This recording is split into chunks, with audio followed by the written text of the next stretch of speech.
जय भारत बच्चा लोग। तो हम लोग अब अपना एटॉमिक स्ट्रक्चर चैप्टर का 3rd लेक्चर स्टार्ट करते हैं। हमने अभी तक एटॉमिक स्ट्रक्चर में ये देखा है कि जब भी कोई एटम्स है ना, कोई एटम हो, उसका जो इलेक्ट्रॉन है वो अगर ग्राउंड स्टेट में है, अगर तुम उसको एनर्जी देते हो तो क्या होता है, वो जंप करके हायर स्टेट में जाता है। और कितनी देर रहता है वो हायर स्टेट में? बहुत थोड़ी देर तक है ना, और फिर वो रिटर्न आता है लोअर स्टेट में। क्लियर? जो नीचे वाला ऑर्बिट होता है। और जब वो नीचे आता है तो उस वक्त क्या होता है, उस वक्त जो एनर्जी डिफरेंस है ना, जहाँ वो था और जहाँ वो आया है, उसके बीच में जो एनर्जी डिफरेंस है उसके इक्वल का वो क्या करता है, रेडिएशन एमिट करता है। समझ आ गया सभी को? और वो जो एमिटेड रेडिएशन है उसको जब हम एक प्रिज्म के थ्रू पास कराते हैं तो हमें एक पैटर्न मिलता है जिसको हम क्या कहते हैं, हाइड्रोजन स्पेक्ट्रम। क्लियर? तो अब वो जो हाइड्रोजन स्पेक्ट्रम है और ये जो एमिट करने से तुम्हें रेडिएशन मिला है ना, उसका एक दूसरा नाम भी है एमिशन स्पेक्ट्रम, है ना। क्या दूसरा नाम है? Emission spectrum. तो आओ हम लोग इस चीज को पढ़ते हैं।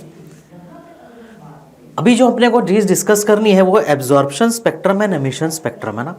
ये क्या है, ध्यान से देखो बिल्कुल। मान लो मेरे पास एक रेडिएशन का सोर्स है ना, हमारे पास एक रेडिएशन का सोर्स है, वहाँ पे हॉट ब्लैक बॉडी लिखा हुआ है। इसका मतलब सिर्फ उसमें से लाइट निकल रहा है और कुछ भी नहीं, है ना। इस हॉट ब्लैक बॉडी की जगह पे मैं एक बल्ब भी लगा सकता था, बट तुम मेन समझ लो कि वो एक रेडिएशन का सोर्स है। क्लियर? अभी ये रेडिएशन का सोर्स है तो मान लेते हैं इससे व्हाइट लाइट निकल रहा है ना, मान लेते हैं ये सन है। लेट अस से ये क्या है, ये सन है, ठीक है। अब इसमें से कौन सा लाइट निकल रहा है? व्हाइट लाइट, जिसके पास सातों कलर है। अभी अगर ये व्हाइट लाइट इस प्रिज्म से क्रॉस करता है तो हमें अपना विबग्योर मिलता है ना। Violet, indigo, blue, green, yellow, orange और रेड, है ना। ये विबग्योर, ये कौन सा है? ये विजिबल लाइट का रीजन है। इसको कंटिन्यूअस स्पेक्ट्रम कहा जाता है। कंटिन्यूअस स्पेक्ट्रम क्यों है? क्योंकि तुम देखो इस एंड से लेके इस एंड तक हर जगह तुम्हें कोई ना कोई कलर दिखाई दे रहा है ना। थोड़ा लाइट, थोड़ा डार्क शेड हो रहा है, बट कोई ना कोई कलर है। वो समझ आई बात? वो कोई ना कोई कलर है ना। Violet, indigo, blue, green, yellow, orange, red, इन सभी के कोई शेड्स हैं। तो बीच में कहीं भी गैप नहीं है ना, कहीं पे खाली जगह नहीं है। कहीं पे कुछ खाली जगह मतलब कोई ब्लैक लाइन या ऐसा कुछ तुमको नहीं दिख रहा, तुम्हें कलर्स दिख रहे हैं सिर्फ, है ना। तो इसलिए इसको कंटिन्यूअस स्पेक्ट्रम बोला जाता है। समझ आया? अगर मुझे बीच बीच में गैप दिखाई देता, मान लो मुझे यहाँ पे अचानक से पूरा एक अंधेरा होता है ना, कुछ भी नहीं होता, तो मैं क्या बोलता कि कंटिन्यूअस स्पेक्ट्रम नहीं है। ऐसा कब हो सकता है? तुम ध्यान से देखो। उसी व्हाइट लाइट को मैंने क्या किया, मान लो यहाँ पे मेरे पास हाइड्रोजन गैस है ना। यहाँ बीच में मेरे पास क्या है, लेट अस से यहाँ पे हाइड्रोजन गैस है मेरे पास इस जगह पे, ठीक है। जब वो हाइड्रोजन गैस से पास करेगा तो मुझे बताओ अभी इस हाइड्रोजन गैस ने क्या किया होगा। ये वाले जो व्हाइट लाइट हैं, तुमने क्या किया, इस हाइड्रोजन गैस को एनर्जी दी। मैंने अभी अभी जो तुम्हें स्टोरी बताई क्या, कि जब हाइड्रोजन गैस को हम एनर्जी देंगे तो उसके इलेक्ट्रॉन्स क्या करेंगे, उसके इलेक्ट्रॉन्स ऊपर वाले लेवल पे जंप कर जाएंगे। और फिर जब वो रिटर्न आएंगे तो क्या होगा, जब वो रिटर्न आएंगे तो वो रेडिएशन एमिट करेंगे। तो जब वो रिटर्न आते हैं और जो रेडिएशन एमिट होता है उसको हम एमिशन लाइन स्पेक्ट्रम कहते हैं या एमिशन स्पेक्ट्रम कहते हैं। लेकिन जब उन्होंने एनर्जी एब्जॉर्ब की है ना, हाइड्रोजन ने, मतलब तुमने इसके ऊपर व्हाइट लाइट डाला तो उसने कुछ एनर्जी एब्जॉर्ब की तभी तो ऊपर जंप किया। तो उससे जो स्पेक्ट्रम बनता है ना एब्जॉर्ब करने से, उसको हम एब्जॉर्प्शन लाइन स्पेक्ट्रम कहते हैं। क्लियर? अब इस डायग्राम में ये कॉन्सेप्ट पूरे अच्छे से क्लियर कर लो, है ना, क्या चीज़ है। तुम्हारे पास व्हाइट लाइट है, अगर तुम उसको सिर्फ एक प्रिज्म से क्रॉस कराओ तो तुम्हें एक कंटिन्यूअस स्पेक्ट्रम मिलता है। ये सब हम लोग क्लास 6, 7, 8, 9 से साइंस में पढ़ते आ रहे हैं, है ना। बट अब क्या कॉन्सेप्ट है कि अगर तुम्हारे पास वही व्हाइट लाइट है, तुमने उसको लेटर से एक हाइड्रोजन गैस से पास कराया, है ना, मान लेते हैं यहाँ पे हाइड्रोजन गैस भरा हुआ है, और अब जब वो लाइट हाइड्रोजन गैस से पास होके निकलेगी तो मुझे बताओ जो वेवलेंथ्स इस हाइड्रोजन गैस ने एब्जॉर्ब किए होंगे वो सारे के सारे इस स्पेक्ट्रम से गायब होंगे ना, क्योंकि वो वेवलेंथ को तो हाइड्रोजन ने एब्जॉर्ब कर लिया। समझ आई बात? तो इसलिए तुम देखो यहाँ पे जो स्पेक्ट्रम बना उसमें कुछ ब्लैक कलर के रीजन्स अपने को दिखाई दे रहे हैं। दो छोटे पतले पतले लाइन्स यहाँ हैं और 1, 2, 3 ये तुम्हारे थिक थोड़े लाइन्स इधर हैं। क्लियर? तो ये जो ब्लैक लाइन्स है ना, ये सब ब्लैक टाइप के लाइन्स है। कहाँ कहाँ पे है देखो, एक ये है, एक ये है, एक ये और एक ये। इसका मतलब ये जो सारे लाइन्स हैं ये क्या है, ये उसने एब्जॉर्ब कर लिए। क्लियर सभी को? ये उसने एब्जॉर्ब कर लिए।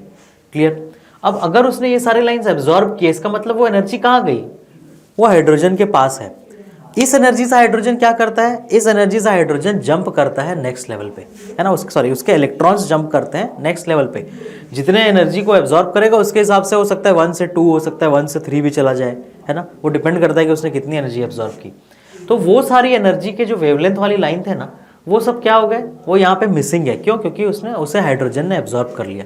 तो इस स्पेक्ट्रम को एब्जॉर्प्शन लाइन स्पेक्ट्रम कहा जाता है। वो स्पेक्ट्रम जो हमें मिलता है एब्जॉर्ब होने के बाद, है ना, जो हाइड्रोजन ने एनर्जी एब्जॉर्ब कर ली उसके बाद, ये डायरेक्ट मिल रहा है तो ये कंटिन्यूअस मिला। बट हाइड्रोजन के एब्जॉर्ब करने के बाद जो मिलेगा तो वो उसमें वो सारे लाइंस मिसिंग होंगे जो हाइड्रोजन ने एब्जॉर्ब कर लिए। क्लियर? तो ये ब्लैक लाइंस क्या शो कर रहे हैं, ये वो सारे वेवलेंथ्स हैं जो हाइड्रोजन ने एब्जॉर्ब कर लिए। ये चीज़ तुम एब्जॉर्प्शन स्पेक्ट्रम हेडिंग के अंदर लिखोगे कि इसमें जो ब्लैक लाइंस अपने को दिखाई देते हैं, जहाँ अंधेरा होता है ना, कुछ भी नहीं होता, मतलब ब्लैक लाइंस होते हैं, ये वो वेवलेंथ्स हैं जो हाइड्रोजन ने एब्जॉर्ब कर लिए। क्लियर सभी को? अब हाइड्रोजन ने एब्जॉर्ब तो कर लिया, तो क्या करेगा? एब्जॉर्ब करके थोड़ी बैठा रहता है। तुम्हें पता है कि तुरंत उसके बाद वो नीचे आ जाते हैं इलेक्ट्रॉन्स, है ना, और उसके बाद क्या होता है, वो एनर्जी एमिट करता है। तो अब जब इलेक्ट्रॉन ऊपर से नीचे आ रहा है, मतलब मान लो n=3 से n=2 या n=2 से n=1, कोई इलेक्ट्रॉन अगर नीचे आ रहा है तो उस वक्त क्या होगा, वो एनर्जी एमिट करेगा, वो रेडिएट करेगा, है ना। तो उस एनर्जी को अब तुमने फिर प्रिज्म से पास कराया। क्लियर सभी को? अब उस एनर्जी को तुमने फिर प्रिज्म से पास कराया तो तुम्हें एक स्पेक्ट्रम मिलता है। इसको हम एमिशन लाइन स्पेक्ट्रम कहते हैं। इसे हम क्या कहते हैं? Emission line spectrum. और तुम ध्यान से देखो, इसमें कुछ ही लाइंस प्रेजेंट हैं, है ना, बाकी पूरे मैक्सिमम जगह अंधेरा है ना। इधर कुछ वायलेट इंडिगो टाइप के दो लाइंस हैं पर्पल कलर के, फिर एक ब्लू का है, एक ग्रीन का शेड है और एक रेड का शेड अवेलेबल है। बाकी बीच में पूरा अंधेरा है ना। यही वो स्पेक्ट्रम है जिसको हम लोग अभी तक पढ़ रहे थे, एमिशन लाइन स्पेक्ट्रम। मतलब वो वेवलेंथ्स जो हाइड्रोजन एटम या हाइड्रोजन का जो इलेक्ट्रॉन है वो जब ऊपर से नीचे आता है वो रेडिएट करता है एनर्जी को। क्लियर है ना? वो एनर्जी को लॉस करता है और फिर नीचे वाले लेवल पे आ जाता है। तो उसका ये स्पेक्ट्रम है। और याद करो, मैंने तुम्हें फर्स्ट लेक्चर में एक लाइन लिखाया था कि only some discrete wavelengths are visible. तो कुछ ही वेवलेंथ विजिबल है ना। तुम बोलोगे कि मुझे ये वाला वेवलेंथ भी चाहिए जो यहाँ पे बीच में है कहीं, वो नहीं मिलेगा तुम्हें। कुछ ही पर्टिकुलर वेवलेंथ मिलेंगे जो किस फॉर्मूले को फॉलो करेंगे, जो इस फॉर्मूले को फॉलो करेंगे, 1/λ = RZ² 1/n² - 1/m²। ये फॉर्मूले के हिसाब से जो वेवलेंथ है वही सब तुम्हें यहाँ मिले हैं। तो अब तक जो हम पढ़ रहे थे ये वही एमिशन लाइन स्पेक्ट्रम था। क्लियर है सभी को? तो इस तरीके से एब्जॉर्प्शन स्पेक्ट्रम और एमिशन स्पेक्ट्रम बनाया जाता है। एब्जॉर्प्शन स्पेक्ट्रम में कौन से लाइंस गायब होते हैं? जो इसने एब्जॉर्ब कर लिए। अब एब्जॉर्ब करने के बाद जब वो इलेक्ट्रॉन नीचे आ रहे हैं जंप करके, तो उससे जो एनर्जी निकलती है वो सारे कौन से वेवलेंथ होते हैं, वो हमें एमिशन स्पेक्ट्रम में दिखाई देता है। समझ आ गई बात? तो इसको अपने वर्ड्स में तुम लिखोगे। क्लियर? कि एब्जॉर्प्शन स्पेक्ट्रम क्या है, एमिशन स्पेक्ट्रम क्या है। क्लियर? अब तुम देखो ध्यान से, अगर मैं इन दोनों को मिला दूं ना तो मुझे अपना कंटिन्यूअस स्पेक्ट्रम मिल जाएगा, है ना। अगर मैं इन दोनों को मिला दूं, ये वाला और इन दोनों को, तो मुझे अपना कंटिन्यूअस स्पेक्ट्रम मिल जाएगा। ठीक है? ऐसा क्यों हो रहा है? क्योंकि देखो इधर से जो मिसिंग है वही यहाँ पे बना है। सिमिलरली ये दोनों जो मिसिंग है वो यहाँ बने। क्यों ये मिसिंग क्यों थे? क्योंकि हाइड्रोजन ने उतनी एनर्जी एब्जॉर्ब कर ली थी। तो ऑब्वियस सी बात है, जब वो रिलीज करेगा तो उतनी एनर्जी रिलीज करेगा ना जब उसे नीचे आना होगा। ये चीज़ भी हमने पहले डिस्कस कर रखा है ना। मान लो यहाँ पे कोई एनर्जी लेवल है तुम्हारा, मान लेते हैं ये n=1 है और ये n=2 है। क्लियर? तो ये पहला, ये एनर्जी लेवल तुम्हारा कितने का होता है? ये होता है -13.6 और ये होता है -3.4 इलेक्ट्रॉन वोल्ट्स। तो अगर ये एब्जॉर्ब करके गया है यहाँ से यहाँ पे, क्लियर, तो ये 10.2 इलेक्ट्रॉन वोल्ट्स एब्जॉर्ब करके गया है ना। तो जब ये रिटर्न आएगा, है ना, जब ये रिटर्न आएगा तो ये 10.2 इलेक्ट्रॉन वोल्ट ही एमिट करेगा ना। तो ये 10.2 एमिट करेगा। तो वही अगर ये 10.2 इधर से गायब है क्योंकि उसने एब्जॉर्ब कर लिया, तो ये 10.2 इलेक्ट्रॉन वोल्ट वाला तुम्हें इधर एमिशन में मिलेगा, क्योंकि जितना उसने एब्जॉर्ब किया उसी को तो एमिट करेगा वो। समझ आई बात? तो तुम्हें वो लाइन्स यहाँ पे दिखाई देंगे। क्लियर है? अभी इसमें एक बहुत इंटरेस्टिंग और कॉन्सेप्ट है जिससे तुम्हें एटॉमिक स्ट्रक्चर का, मतलब वो जो दिमाग में बत्ती जलने वाली बात होती है ना, वो पता चलेगा। और ऑब्वियसली ऐसे के लिए अपने को ट्रू फॉल्स क्वेश्चंस करने हैं। सबसे पहली लाइन देखो, all the lines absent in absorption spectrum are present in emission spectrum. True और फॉल्स? जितने भी लाइन्स एब्जॉर्प्शन स्पेक्ट्रम से गायब हैं वो सब के सब एमिशन स्पेक्ट्रम में मिलेंगे। Yes, this statement is true, क्योंकि जो इसने एब्जॉर्ब किया होगा उसी को एमिट करेगा ना। वही चीज़ मैंने तुम्हें यहाँ समझाया, जो उसने एब्जॉर्ब किया उसको एमिट करेगा ही करेगा, क्योंकि उसने जितना वेवलेंथ एब्जॉर्ब किया वो उस पकड़ के तो बैठता नहीं उस एनर्जी को, वो तो फिर से एमिट करके नीचे कूद के आ जाता है ना। n=3 n=2 से वापस नीचे आ जाएगा अपने ग्राउंड स्टेट में ना, n=1 पे। तो वो सारे अपने को यहाँ दिखाई देते हैं। That means first statement is true, all lines absent in absorption spectrum are present in emission spectrum. Clear, जितने लाइन्स एब्जॉर्प्शन से गायब हैं वो सब एमिशन में होते हैं। ठीक है, अब नेक्स्ट देखो, all lines present in emission spectrum are absent in absorption spectrum. जितने भी लाइन्स एमिशन में हैं वो सारे के सारे एब्जॉर्प्शन में नहीं हैं, ये बोल रहा है यहाँ पे। अब मैं चाहता हूँ कि तुम लोग थोड़ा सा सोचो कि इसका लॉजिक क्या है। और ऑब्वियसली अगर मैं तो सोचने के लिए बोला है, इसका मतलब जो आंसर तुम सोच रहे हो वो हो सकता है सही नहीं हो। तो मैं तुम्हें क्या कह रहा हूँ, मैं तुम्हें बता रहा हूँ, और अब तक तुम समझ गए हो कि दिस स्टेटमेंट इज़ फॉल्स। तुम्हें लॉजिक ढूंढना है कि why is this statement false, कि सारे लाइंस जो एमिशन में अवेलेबल हैं वो एब्जॉर्प्शन से गायब हों, ये कोई ज़रूरी नहीं है। क्लियर है ना, मैं ये कह रहा हूँ कि ये फॉल्स स्टेटमेंट है। तो ये फॉल्स क्यों है, मतलब मैं क्या बोल रहा हूँ, यहाँ क्या लिखा है कि सारे लाइन जो एमिशन में हैं वो एब्जॉर्प्शन से गायब है। मैं कह रहा हूँ ये फॉल्स स्टेटमेंट है, जबकि ये ट्रू है कि सारे जो एब्जॉर्प्शन से गायब हैं वो एमिशन में हैं, ये ट्रू स्टेटमेंट है। बट सारे जो एमिशन में हैं वो एब्जॉर्प्शन से गायब हैं, ये फॉल्स स्टेटमेंट है। ये मैं कह रहा हूँ। ये क्यों फॉल्स है, स्क्रीन पॉज करके सोचो।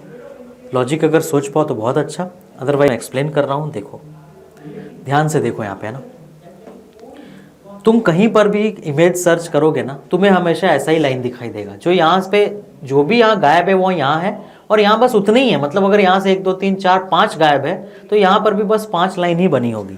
बट एक्चुअल में ऐसा नहीं होता है। एक्चुअल में क्यों ऐसा नहीं होता है ये मैं तुम्हें लॉजिक देता हूँ।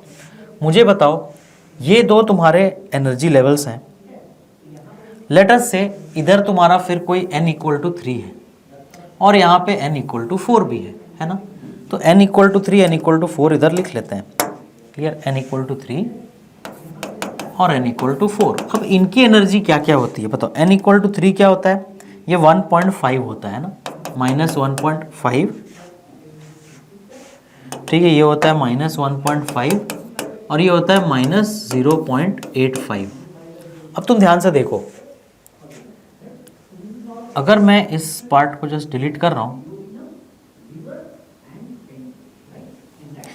मुझे बताओ जो इलेक्ट्रॉन है ना, जो इलेक्ट्रॉन इन दोनों का डिफरेंस एब्जॉर्ब करेगा, है ना,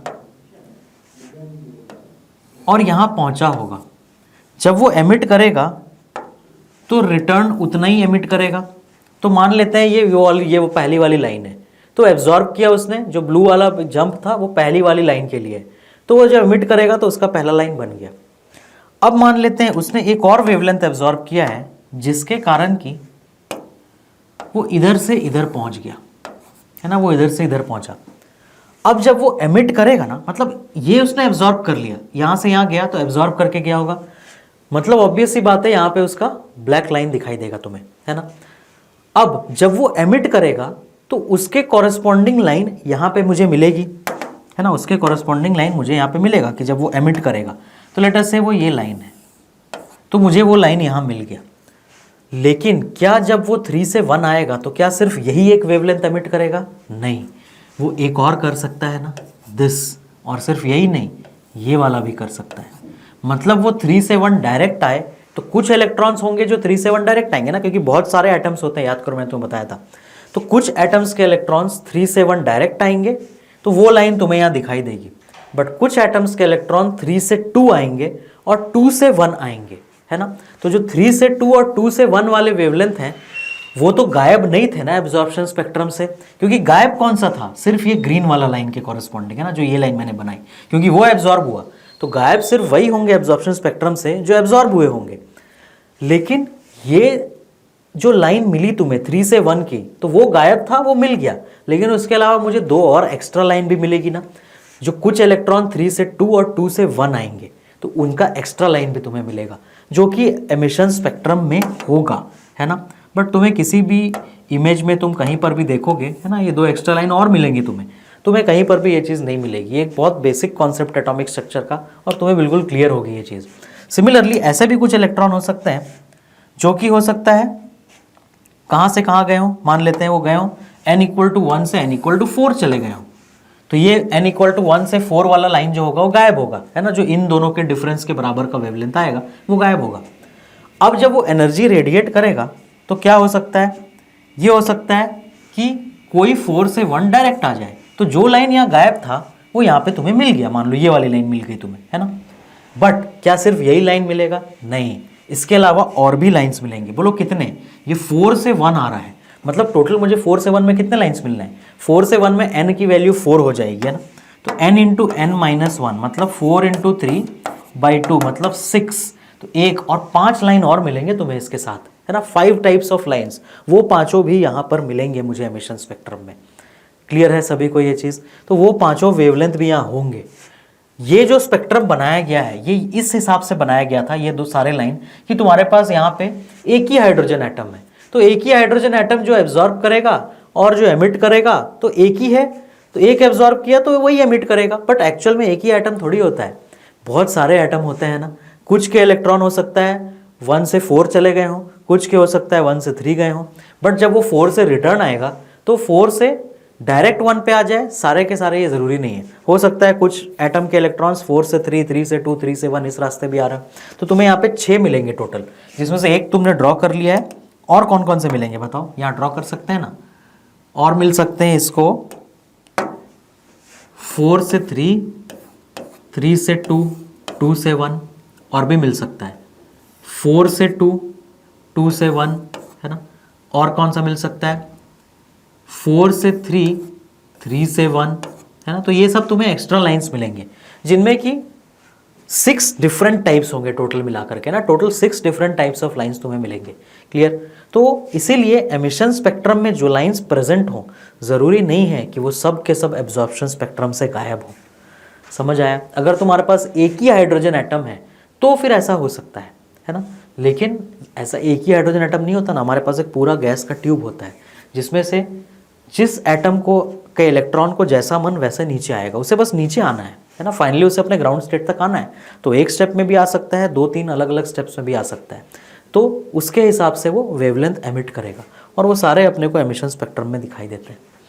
क्लियर है सभी को, तो इसीलिए ये जो स्टेटमेंट है सेकेंड वाला ये फॉल्स है, वो सारे लाइन जो एमिशन में है वो सब के सब एब्जॉर्प्शन से गायब हो ज़रूरी नहीं है, हाँ, लेकिन जो सब के सब एब्जॉर्प्शन से गायब हैं वो एमिशन में कम से कम ज़रूर प्रेजेंट होंगे ना, एमिशन में प्रेजेंट हो, क्योंकि जो गायब हुआ मतलब जो 1 से 4 गया है तो 4 से 1 डायरेक्ट आने वाला कोई ना कोई ज़रूर होगा, तो वो तुम्हें यहाँ मिलेगा। क्लियर, बट उसके अलावा एक्स्ट्रा भी मिलेंगे, मैं ये कह रहा हूँ। समझ आ गई बात, तो दिस इज़ कॉल्ड दिमाग की बत्ती चलाना। चलो अब कुछ बेसिक इंपॉर्टेंट टर्म्स हैं जस्ट जो हम जस्ट डिस्कस कर लेंगे। आयोनाइजेशन एनर्जी क्या होता है ना, जब हम लिखते हैं कि कोई हमारा एटम है लेटर से H+, तो इसको हम क्या कहते हैं, ये आयोनाइज्ड H आयन है ना, इसको तुम फिर आयोनाइज नहीं, तुम इसको शॉर्टकट में क्या लिखते हो कि ये H+ आयन है ना, हाइड्रोजन आयन है ये। क्लियर, हाइड्रोजन आयन है ना, तो ये आयन होने का मतलब क्या है, आयन होने का मतलब है ये है कि तुमने उसको आयोनाइज कर दिया है। आयोनाइज कर देने का मतलब क्या होता है कि तुमने जो उसका इलेक्ट्रॉन है जो ग्राउंड स्टेट में था उसको उठा करके तुमने कहीं भेज दिया, है ना, कहाँ भेज दिया, इन्फिनिटी पे, जीरो एनर्जी पे। क्लियर, तो उसके लिए जितनी एनर्जी चाहिए होती है उसको हम क्या कहते हैं, उसको हम आयोनाइजेशन एनर्जी कहते हैं। जैसे फॉर एग्जांपल जो n=1 है ना, H+ में n=1 का जो एनर्जी है वो कितना है, -13.6, है ना, n=1 में जो इलेक्ट्रॉन है उसकी एनर्जी कितनी है, -13.6 इलेक्ट्रॉन वोल्ट। अब मुझे इस इलेक्ट्रॉन को कहाँ भेजना है, मुझे इस इलेक्ट्रॉन को कहाँ भेजना है, मुझे इस इलेक्ट्रॉन को इन्फिनिटी पे भेजना है। तो अभी इसकी एनर्जी -13.6 है, जब ये इन्फिनिटी पे चला जाएगा तो इसकी एनर्जी 0 वोल्ट हो जाएगी। तो मुझे बताओ मैं -13.6 वाले को कितनी एनर्जी दूंगा ताकि उसकी एनर्जी 0 हो जाए, +13.6 दूंगा ना, दैट मीन्स इसका जो आयोनाइजेशन एनर्जी हो जाएगा ना वो कितना हो जाएगा, +13.6 हो जाएगा। मतलब जिसके भी जितनी नेगेटिव एनर्जी होती है उतना ही पॉजिटिव अगर तुम उसे दे दो तो उसकी एनर्जी जीरो हो जाती है, मतलब वो कहाँ पहुँच गया, इन्फिनिटी में। तो इसको इस तरीके से बोला जाता है क्या कि energy required to remove an electron in ground state far away from nucleus, है ना, मतलब इन्फिनिटी पे पहुँचा देना। क्लियर। तो जो जितना भी उसकी एनर्जी है ग्राउंड स्टेट में उतना ही पॉजिटिव एनर्जी अगर तुम उसे दे दो तो उसकी एनर्जी जीरो हो जाएगी, मतलब कहाँ पहुँच गया, इन्फिनिटी। तो इसीलिए उस एनर्जी को क्या कहा जाता है, आयोनाइजेशन एनर्जी। क्लियर है सभी को ये चीज़। तो ये आयोनाइजेशन एनर्जी कहलाता है। अकॉर्डिंगली जैसे ये हाइड्रोजन के लिए -13.6 है, हीलियम के लिए कुछ और होगा ना, उसको तुम्हें Z² से मल्टीप्लाई करना पड़ेगा। क्लियर। लिथियम के लिए फिर कुछ और होगा। ठीक है। Binding energy of a system is defined as the energy released when its constituents are brought from infinity to form the system. Binding energy अब क्या है तुम ध्यान से देखो, है ना। मेरे पास हाइड्रोजन एटम में क्या क्या होता है, मेरे पास एक न्यूक्लियस होता है ना, मेरे पास एक न्यूक्लियस होता है और ऑर्बिट होता है जिसमें एक इलेक्ट्रॉन होता है ना, ये एक इलेक्ट्रॉन, और इस न्यूक्लियस में मेरे पास क्या होता है, एक प्रोटॉन और एक न्यूट्रॉन, है ना, एक प्रोटॉन और एक न्यूट्रॉन। अब ये सब के सब मान लो पहले से इन्फिनिटी पे थे, ये सब के सब कहाँ थे, इन्फिनिटी पे थे। मैं क्या कर रहा हूँ, एक एक करके सबको यहाँ पर ला रहा हूँ। ठीक है, एक एक करके सबको क्या कर रहा हूँ, यहाँ पे ला रहा हूँ। तो मुझे बताओ जब ये सब कुछ इन्फिनिटी पे था, एक प्रोटॉन, एक न्यूट्रॉन, एक इलेक्ट्रॉन, ये सब कहाँ रखा हुआ है, इन्फिनिटी पे। तो मेरी जो टोटल एनर्जी है वो कितनी है, वो ज़ीरो है। मेरी टोटल एनर्जी कितनी है, ज़ीरो है। अब जब ये यहाँ पे आ गए तो मुझे क्या पता है, अब इसकी टोटल एनर्जी कितनी हो जाती है, -13.6। तो ये जो -13.6 हो गई, जो पहले कितना था, ज़ीरो था, तो ज़ीरो से -13.6 आए तुम, तो एनर्जी कम हुआ या बढ़ा, एनर्जी कम हुआ। इसका मतलब फाइनल एनर्जी जो है वो इनिशियल से कम हुआ, है ना। दिस इज इनिशियल, सब इन्फिनिटी पे रखे थे और फाइनली तुमने ला करके सिस्टम बना दिया, तो फाइनल एनर्जी तुम्हारा -13.6 होता है ना, इस पूरे सिस्टम का -13.6 इलेक्ट्रॉन वोल्ट्स। तो अब जो -13.6 इलेक्ट्रॉन एनर्जी है, जो पहले ज़ीरो था, तो एनर्जी कम हुई, इसका मतलब एनर्जी क्या हुआ होगा, ज़रूर रिलीज़ हुआ होगा, तभी तो फाइनल एनर्जी इनिशियल से कम है।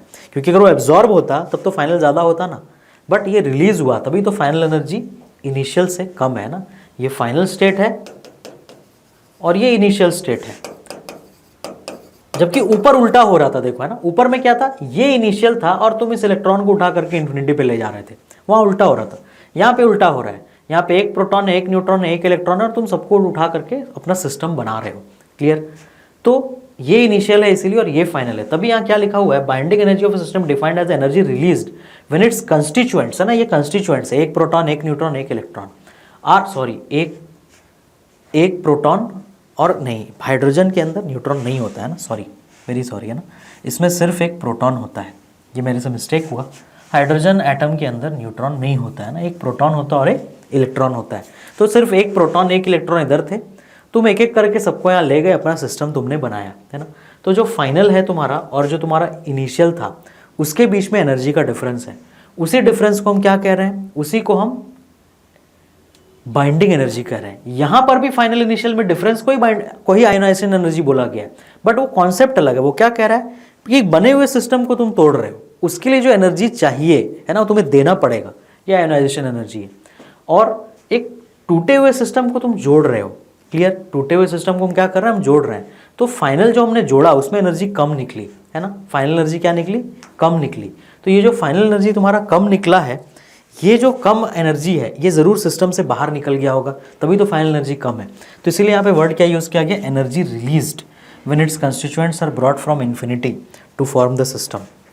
समझ आया सभी को ये चीज़। अच्छा, ये नेगेटिव क्यों है ये एनर्जी पूरे सिस्टम का, तो ध्यान से देखो, ये सारी चीज़ें हमने इलेक्ट्रोस्टैटिक पोटेंशियल एनर्जी में डिस्कस कर रखी है। जब तुम एक प्रोटॉन को उठा के यहाँ लाओगे ना, मैं बस शॉर्ट में तुम्हें फिर से बता दे रहा हूँ, प्रोटॉन को लाओगे उसमें तुम्हें कोई वर्क नहीं करना पड़ेगा। क्यों? क्योंकि उस वक्त वहाँ इलेक्ट्रॉन नहीं है। वर्क कब करना पड़ता है किसी चार्ज को उठा के लाने के लिए, जब तुम्हें फोर्स लगाना पड़ेगा। फोर्स क्यों लगाना पड़ता है तुम्हें, क्योंकि उसके ऊपर एक इलेक्ट्रिक फील्ड का फोर्स ऑलरेडी लग रहा होता है और हमें उससे स्लोली मूव करना होता है। तो हम क्या करते हैं, जिस दिशा में इलेक्ट्रिक फील्ड का फोर्स लगता है उसके ऑपोजिट दिशा में हम फोर्स लगाते हैं, तभी वो धीरे धीरे धीरे करके यहाँ से वहाँ तक पहुँचता है। बट जब मैं प्रोटॉन को ला रहा हूँ सिर्फ, तो मुझे कोई फोर्स नहीं लगाना, क्योंकि अभी यहाँ इलेक्ट्रॉन है ही नहीं।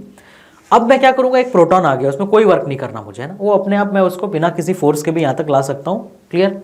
बट अब जब मैं इस इलेक्ट्रॉन को उठा के लाऊंगा ना, तो ये प्रोटॉन इस पे फोर्स लगाएगा, बताओ किधर, टूवर्ड्स लेफ्ट, है ना, तो प्रोटॉन इसको अट्रैक्ट करेगा।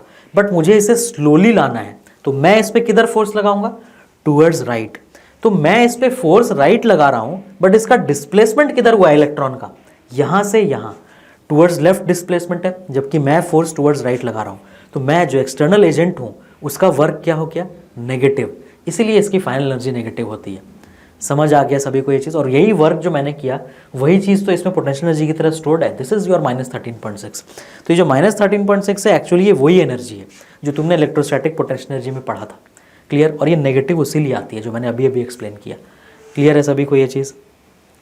तो ये जो तुम्हारा पूरा कॉन्सेप्ट है आयोनाइजेशन और बाइंडिंग एनर्जी का, ये बस तुम्हें थियोरेटिकली याद रखना है, और इम्पॉर्टेंट टर्म्स हैं ये, लेकिन है ना, ये इंपॉर्टेंट टर्म्स हैं, और बाइंडिंग एनर्जी को अपने को आगे के चैप्टर में भी चल करके पढ़ना है फिर से।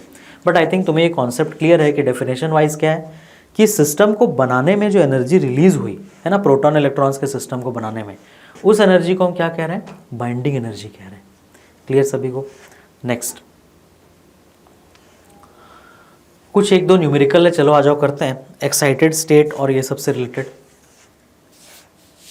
The excitation energy of a hydrogen like ion in its first excited state is 40.8।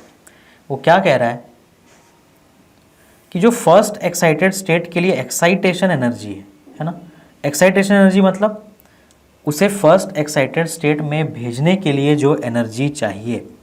मुझे बताओ फर्स्ट एक्साइटेड स्टेट का मतलब क्या होता है, ग्राउंड स्टेट क्या होता है, n=1, है ना, ग्राउंड स्टेट इज n=1, और n=2 जो होता है ये फर्स्ट एक्साइटेड स्टेट होता है, क्लियर। वो कह रहा है कि इसको जो एनर्जी चाहिए इस ट्रांजिशन के लिए, ये एनर्जी 40.8 इलेक्ट्रॉन वोल्ट है। इसका मतलब ऑब्वियस ही बात है ये हाइड्रोजन तो नहीं है, क्योंकि हाइड्रोजन में क्या होता है -13.6 और यहाँ पे -3.4, मतलब उसे 10.2 चाहिए होता है, इसे 40.8 चाहिए, क्लियर। अगर इसे 40.8 चाहिए ना, इसका मतलब क्या है मुझे बताओ, कि ज़रूर ये जो 40.8 है ये कोई और एटम है ना, ये कोई और एटम है, इसे कितना चाहिए होता है, चलो देखते हैं, है ना। मैं यहाँ पे लिख रहा हूँ जो हाइड्रोजन वाले को चाहिए होता है, -13.6 n=1 में होता है, और -3.4 किस में होता है, n=2 में, क्लियर।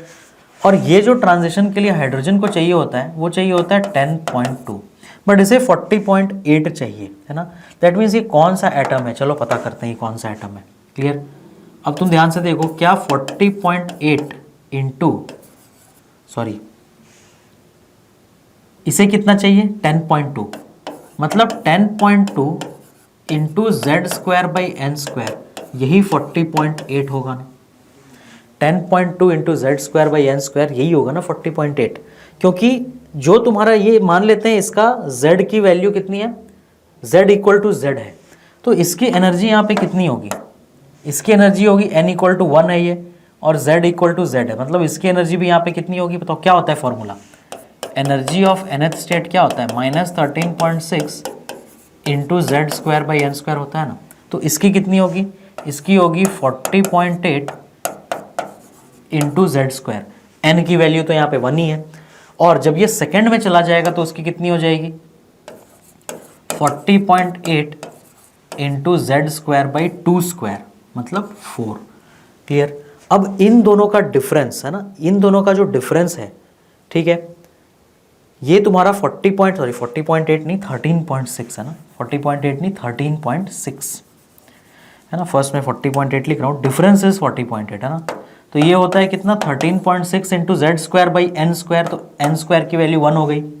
सिमिलरली यहाँ पे कितना हो जाएगा ये -13.6 है ना, -13.6 इंटू Z²/4, इन्हीं दोनों का डिफरेंस क्वेश्चन में बताया गया है ना 40.8, इन्हीं दोनों का डिफरेंस तो 40.8 बताया गया है, तो मैंने वही किया है यहाँ पे, क्लियर, यहाँ पे मैंने वही किया है ना, सॉरी ये भी 13.6 नहीं होगा, मैं बहुत सारे मिस्टेक कर रहा हूँ, ये कितना होगा -3.4 होगा ना, ये -3.4 इंटू Z²/n² होगा, है ना। एनर्जी ऑफ nth क्या होता है -13.6 इंटू Z²/n², तो तो ये सही लिखा था मैंने ना, ये वैल्यू कितनी होगी -13.6 Z²/4 ही होगा। क्लियर, क्योंकि 4 से जब ये डिवाइड हो जाएगा तब ये 3.4 बनेगा ना। ये वाली 40.8 है। या तो तुम इसको क्या कर सकते हो, तुम इसको डायरेक्ट भी लिख सकते हो, है ना, कि ये वैल्यू 3.4 इंटू Z², जैसे मैंने तुम्हें सिखाया था, है ना, जितना भी हाइड्रोजन का होता है उसको Z² से मल्टीप्लाई करते चलो।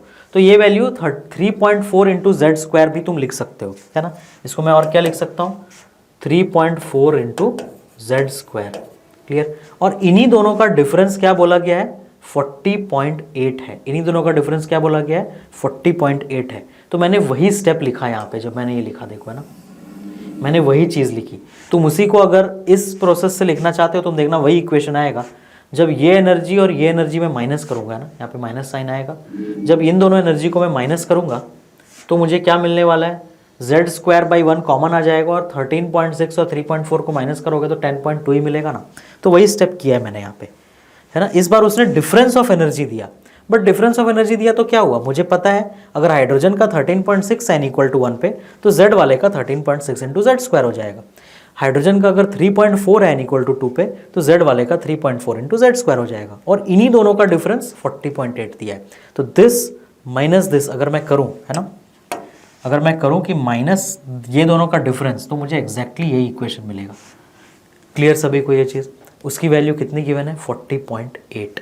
अब ये कहाँ से कहाँ पे गया है ना, ये डिफरेंस ये किधर से किधर पे गया है, तो ये 1 है और ये तुम्हारा 2 है ना। तो 13.6 Z² इंटू 3.4 Z², तो 13.6 Z² इंटू 3.4 Z² करोगे, सॉरी दोनों को माइनस करोगे, तो नीचे में ये वैल्यू तुम्हें क्या मिलेगी, है ना, ये 1, 13.6 माइनस 3.4, ये 10.2 हो गया, और ये Z² है ना, जो तुमने इन दोनों में से कॉमन निकाला था।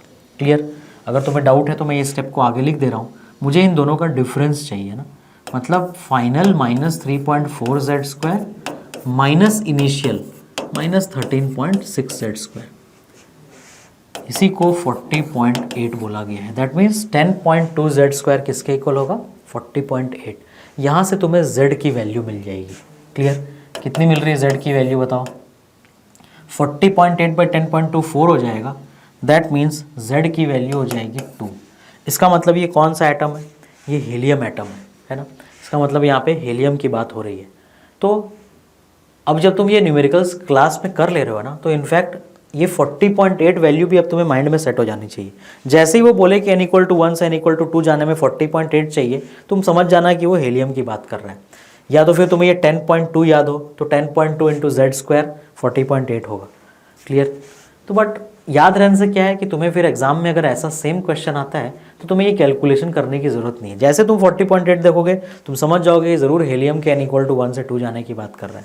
क्लियर, क्योंकि ये नंबर्स कांस्टेंट है ना, हीलियम में हर बार इतना ही आने वाला है। हाँ, जब ये लिथियम हो जाएगा तो फिर 10.2 इंटू 3² हो जाएगा, तो लिथियम बन जाएगा। क्लियर, बट जो क्वेश्चन एटलीस्ट हमने क्लास में किया है उसका तो तुम्हें डिफरेंस याद रहना चाहिए, ताकि एग्जाम में आए तो तुम्हें कोई कैलकुलेशन की जरूरत ना पड़े, तो फटाफट पकड़ लो कि हीलियम है।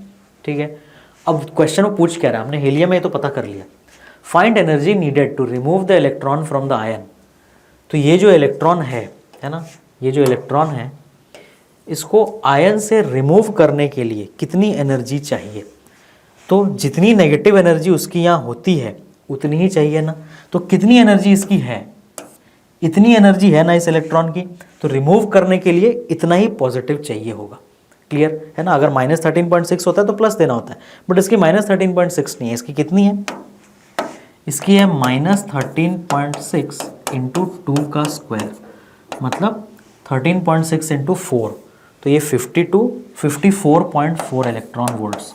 तो इसकी एनर्जी -54.4 है, मतलब इसको जो एनर्जी मुझे देनी पड़ेगी वो कितनी होगी, +54.4। अगर मैं इसको दूंगा तो ये इन्फिनिटी पे चला जाएगा। मतलब ये इसने इस क्वेश्चन में क्या पूछा था, इसने इसकी आयोनाइजेशन एनर्जी पूछी थी, है ना।